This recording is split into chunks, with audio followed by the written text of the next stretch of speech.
কুষ্টিয়ার কৃষকরা শুরু করেছে মূল কাটা পেঁয়াজ সংগ্রহ।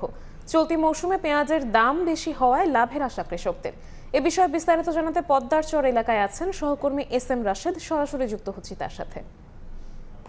রাশেদ, কুষ্টিয়া অঞ্চলের যে গড়াই এবং পদ্মার অববাহিকায় যে জমিগুলো রয়েছে সেই জমিগুলোতে কিন্তু এবার কৃষকেরা প্রায় 4,500 হেক্টর জমিতে এবার মূল কাটা পেঁয়াজের চাষ করেছে কৃষকেরা। তবে এখানে কৃষক যারা আছে তাদের সাথে আমি কথা বলেছি, তারা আমাদেরকে জানিয়েছেন যে প্রতি বিঘা জমিতে কৃষকের এবার তাদের খরচ হয়েছে প্রায় 70 থেকে 65,000 টাকা এবং তারা এবার কিন্তু পেঁয়াজ বিক্রি করে তারা লাভবান হবে বলে আমাদেরকে জানিয়েছেন। কারণ আজ সকালে তাদের বাজার দর গিয়েছে 70 টাকা কেজি বলে আমাদেরকে জানিয়েছেন কৃষকেরা। তবে কৃষকরা যে দাবি করছেন যে মূলত এবার সব কিছুর দাম কম থাকলেও তারা কিন্তু সার সঠিক সময় তারা পায়নি বলে আমাদেরকে জানিয়েছেন, যার কারণে তাদের যে বিঘা প্রতি যে উৎপাদন সেই উৎপাদনের সামান্য কম উৎপাদন হয়েছে বলে আমাদেরকে জানিয়েছেন।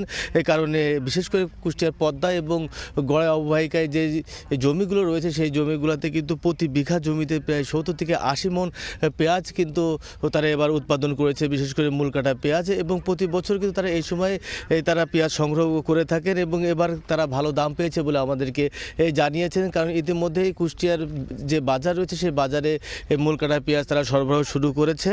তবে কৃষি বিভাগ আমাদেরকে জানিয়েছেন যে তারা কিন্তু নিয়মিতভাবে কৃষকদেরকে পরামর্শ দিচ্ছেন এবং তারা যাতে আরও ভালো পেঁয়াজ উৎপাদন করতে পারে সেই বিষয়ে তারা কিন্তু নিয়মিতভাবেই তাদের পরামর্শ দিচ্ছেন বলে আমাদেরকে জানিয়েছেন কৃষি কর্মকর্তা। তবে আমাদের এখানে যারা ফড়িয়া এবং যারা আড়তদার যারা আছে তারা আমাদেরকে জানিয়েছেন যে মূলত কুষ্টিয়া অঞ্চলের যে পেঁয়াজ সেগুলো কিন্তু এখন পর্যন্ত কিন্তু ঢাকা পর্যন্ত পৌঁছায়নি, তবে 2-1 দিনের ভিতরে ঢাকার বাজারে পৌঁছাবে বলে আমাদেরকে জানিয়েছেন। কারণ এখন তারা মূলত মূল কাটা পেঁয়াজ সংগ্রহের কাজে ব্যস্ত রয়েছে এবং ইতিমধ্যেই তারা বিভিন্ন ফড়িয়ার মাধ্যমে তারা আড়তদার যারা আছে তারা পেঁয়াজ সংগ্রহের কাজ শুরু করছেন এবং তারা যেটি বলছেন যে এবার পেঁয়াজের দাম মোটামুটি ভালো এবং কৃষকরা মোটামুটি লাভবান হচ্ছে বলে আমাদেরকে জানিয়েছেন। তবে এখানে কৃষকরা যেটি দাবি করছেন যে বাইরের থেকে দেশের বাইরে থেকে যদি পেঁয়াজ আমদানি না হলে তারা কিন্তু লাভবান হবে পেঁয়াজ বিক্রি করে এবং পেঁয়াজ উৎপাদন করে বলে আমাদেরকে জানিয়েছেন। এবং তারা যেটি আসলে জানাচ্ছেন যে যাতে দেশের বাইরে থেকে পেঁয়াজ না আসে সেই বিষয়ে কিন্তু সরকারকে তারা দাবি জানান সরকারের কাছে, যাতে ভারতের থেকে পেঁয়াজ আমদানি না হলে তারা লাভবান হবে বলে আমাদেরকে জানিয়েছেন। তো কুষ্টিয়ার পদ্মার চর এলাকা থেকে কৃষকদের মূল কাটা পেঁয়াজ সংগ্রহ নিয়ে এই ছিল আমার কাছে সর্বশেষ।